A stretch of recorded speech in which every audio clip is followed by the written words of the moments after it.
I've been debating whether to make this video, but seeing as I've not shared any content recently, let's talk about the Snyder Cut. Even though I was never a part of the hashtag release the Snyder Cut movement, I was always interested to see what would happen.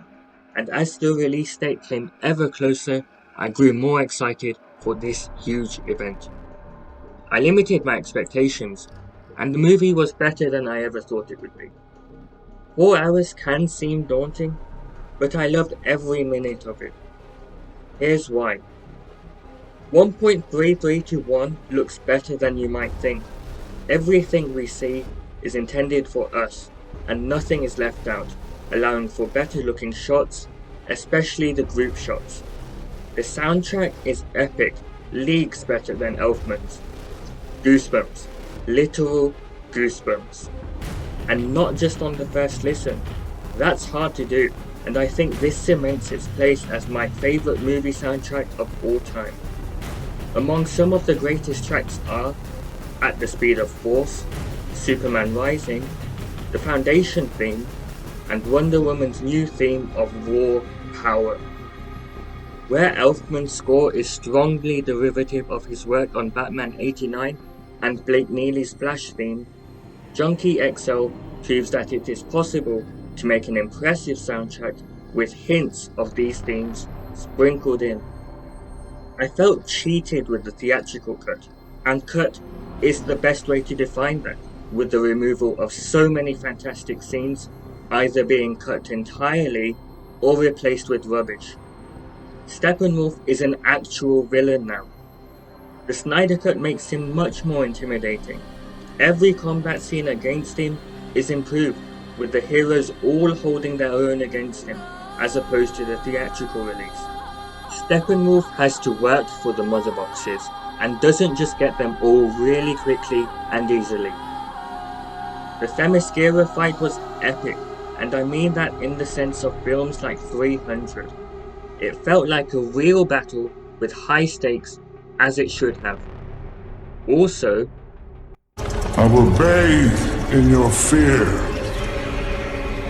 Daughters of Themyscira! Show him your fear! We have no fear! was great.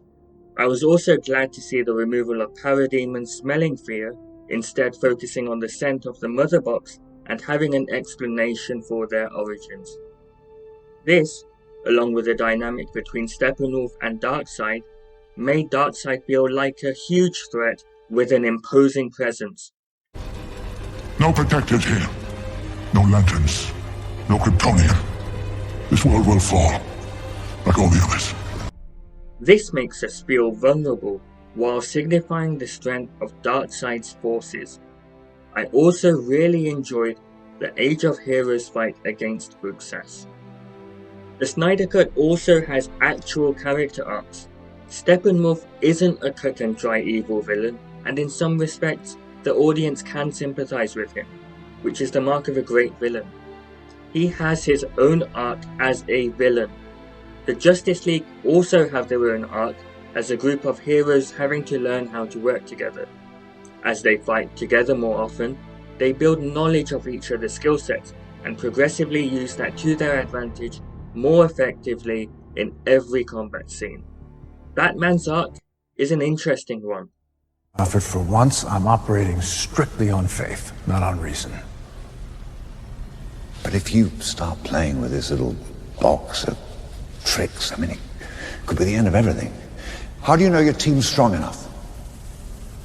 If you can't bring down the charging bull, then don't wave the red cape at it. He fulfills his arc from Batman vs Superman to Justice League, becoming the Batman we know. I wasn't sure about him before, but Batfleck is now my favourite movie adaptation of the hero. Cyborg really is the heart of the movie, with one of the most emotional scenes being when Silas dies. It sucks that we won't see more of Ray Fisher as Cyborg. This current lineup is the best casting for the Justice League, and this extends to some of the other cast members, like Commissioner Gordon. It's good to know that I'm not alone in wanting more of the Snyderverse.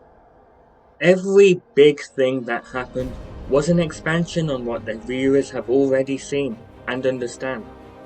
For instance, Flash mentions the Speed Force and time travel before reviving Superman, which is expanded in perhaps the greatest superhero scene of all time in Part 6. Superman's revival doesn't come out of nowhere and is set up really well. Lois has a routine and isn't just at the monument for convenience. After his revival, it was really good to see the fusion of Clark Kent and Superman as he dealt with being brought back. We see great character beats throughout this movie, most of which are destroyed in the 2017 cut. Here's what I think are some of the greatest moments in the film. First off, the introduction to Cyborg's powers was really well done, with my only issue being the CGI when flying. This movie has some of the best comic book Batman cinematography, and the aspect ratio works in its favour. The fight choreography was also consistently excellent. I really liked seeing more of Alfred, who is just great in this film. One of the most Alfred scenes was when he made Diana's tea. Okay, well, that scene is better than I just made it sound. The Age of Heroes fight was a highlight of the film, with the Green Lantern ring staying dangerously close to Darkseid before leaving. If he had taken that ring, game over. Special effects were stunning, especially when Barry saves Iris. The breaking through glass looked awesome. It was also quite nice that he didn't phase through, which we can assume he has yet to learn. I also really liked the depiction of the Omega Beams. While being a great movie, it's not without its flaws. As much as I love the Martian Manhunter, his reveal undercuts Martha's touching scene with Lois. Flash's lightning is blue. This is the wrong colour and it should be the iconic yellow. The singing was kinda strange at the start of the film, and Wonder Woman had a few awkward or forced lines. One of my other all-time favourite superhero movies is Superman 78, but I didn't like Superman's solar suit at the end.